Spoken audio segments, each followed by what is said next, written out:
कि रिया सिंघानिया नाम की एक लड़की के सामने ये अपना इंप्रेशन जमाना चाहता है और ये हमें नकली गुंडा बनाकर अपने आप से लड़वाना चाहता है। इसने बोला था कि हम लोग आकर इसे मारे पीटें, लेकिन धीरे धीरे, ताकि ये हमें मार दे और खुद रिया सिंघानिया के आगे हीरो बन जाए। और इसने तो ये भी बोला था कि हम रिया सिंघानिया की झूठी किडनैपिंग करें और फिर ये उसे हम लोगों से बचाएगा और उसकी नजरों में हीरो बन जाएगा। हम लोग वैसे तो असली कत्ल और बड़ी बड़ी फिरौती के लिए जाने जाते हैं, लेकिन इसने हमें इतनी बड़ी रकम ऑफर की थी कि हमने सोचा कि छोटा सा ड्रामा करना कोई बड़ी बात नहीं है, और अगर कोई बात हुई भी तो हम लोग खुद ही संभाल लेंगे। लेकिन रॉनी ने गौतम की बात में हामी भरते हुए बोला, हाँ, हमें नहीं बताया गया था कि आप आएंगे और आप भी लड़ने लग जाएंगे। गौतम ने उससे सच उगलवाते हुए पूछा, ये बताओ कि इसने तुम्हें इतनी बड़ी क्या रकम दी थी जिस वजह से तुम इसकी बात मानने पर तैयार हो गए?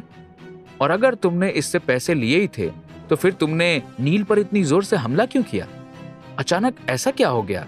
ये तो तुम्हारा मालिक था ना, तो फिर तुमने इसके साथ ऐसा क्यों किया? रॉनी बोला, 20 करोड़, इसने हमें 20 करोड़ ऑफर किया था। इतना बड़ा अमाउंट सुनकर अवनी और सौरभ के साथ वहां खड़े सभी लोग चौंक गए। रॉनी ने आगे बोला, जब ये हमें 20 करोड़ रुपए का चेक देकर गया तो हमने सोचा क्यों ना नकली किडनैपिंग को असली किडनैपिंग में बदल दिया जाए। इसलिए हम लोगों ने रिया को असलियत में किडनैप किया और हमने सोचा कि इसके लिए हम आप लोगों से 50 करोड़ रुपए की फिरौती मांगेंगे, लेकिन यहाँ सब उल्टा पड़ गया। और मैंने ईंट इसलिए मारी क्योंकि इसने मुझे ये सब नहीं बताया था कि यहाँ पर ऐसी कोई बात भी हो जाएगी। ये एक नंबर का झूठा आदमी है। रॉनी का यूं उसकी पोल खोलना नील को बर्दाश्त नहीं हुआ और नील जैसे तैसे लड़खड़ाते हुए उठा और बोला, ये क्या बकवास कर रहे हो तुम? इसने तुम्हें मार क्या दिया? तुमने तो पूरी कहानी बना डाली। खुद को बचाने के लिए मुझे क्यों फंसा रहे हो? गौतम ने नील को चुप कराते हुए बोला, तुम एकदम चुप हो जाओ। तुम किस तरीके के आदमी हो मैं अच्छे से जानता हूं। मैं इससे पहली बार मिला हूं, पर मुझे तुमसे ज्यादा भरोसा इस पर है।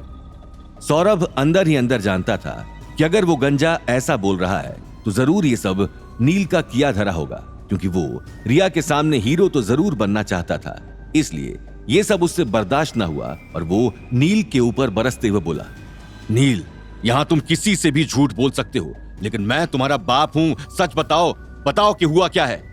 नील सौरभ के हाथ पकड़ते हुए और रोते हुए बोला, सॉरी डैड, मैं नहीं चाहता था कि मैं रिया को किसी भी हाल में खो दूं। इसलिए चाहता था कि वो मुझे हीरो समझे, बस इसलिए मैंने ये सब किया।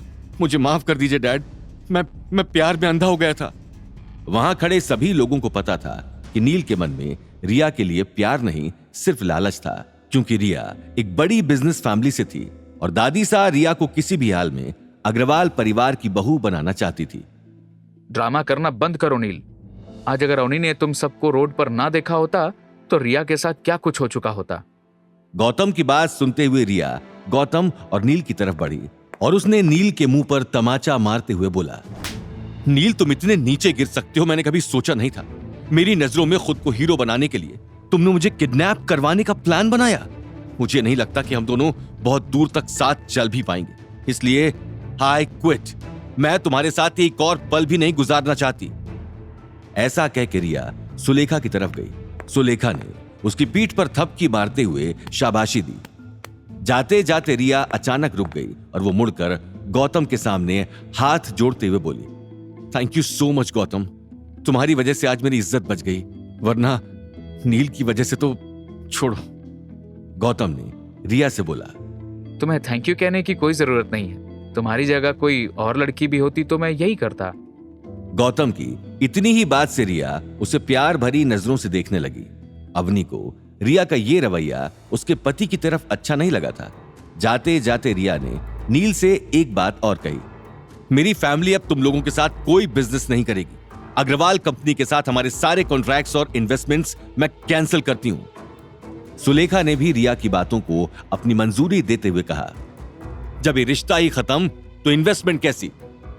सौरभ को ये सुन के बहुत तेज झटका लगा और वो रिया और सुलेखा को रोकने के लिए उनके पीछे चला गया, लेकिन सुलेखा ने उसे गुस्से में बातें सुनाकर भगा दिया। सौरभ ने नील की ओर जाकर बोला, क्या जरूरत थी तुम्हें सब करने की? मुझे बताते मैं तुम्हें कोई ढंग का प्लान देता। 20 करोड़ भी तुम लुटा बैठे, मासा को क्या जवाब दूंगा? ये सुनकर नील का पारा चढ़ गया और उसने सौरभ से कहा, आप मुझे क्या कहते हैं डैड? याद नहीं हमने कंपनी फंड से 40 करोड़ रुपए निकलवाए थे? वो सब जो कुछ हुआ उसका क्या? वो तो दादी साहब ही नहीं जानती। अवनी को सौरभ और नील की बातों से बहुत गुस्सा आ गया और उसने बोला, कैसे आप दोनों? एक दादी सा का सगा बेटा है और एक उनका पोता, और उन्हें इतना भी नहीं मालूम कि आप लोग दादी सा को दोनों हाथों से लूट रहे हो। बेचारी। गौतम ने अवनी से कहा, छोड़ो, इनकी बातों में क्यों पड़ती हो? चलो चलते हैं। इन लोगों को सजा अब दादी सा देंगी जब उन्हें टूटे हुए इन्वेस्टमेंट्स का कारण पता चलेगा। अवनी गौतम की बातों पर स्माइल करने लगी और दोनों वहां से नील पर हंसते हुए जाने लगे। वहीं नील गौतम को गुस्से से घूरे जा रहा था। उसका पूरा प्लान उल्टा हो चुका था। आगे की कहानी जानने के लिए देखिए अगला एपिसोड सिर्फ पॉकेट एफएम के यूट्यूब चैनल पर, और रॉयल वारिस के सारे एपिसोड्स को सुनने के लिए डिस्क्रिप्शन में दी लिंक से डाउनलोड करें पॉकेट एफएम ऐप।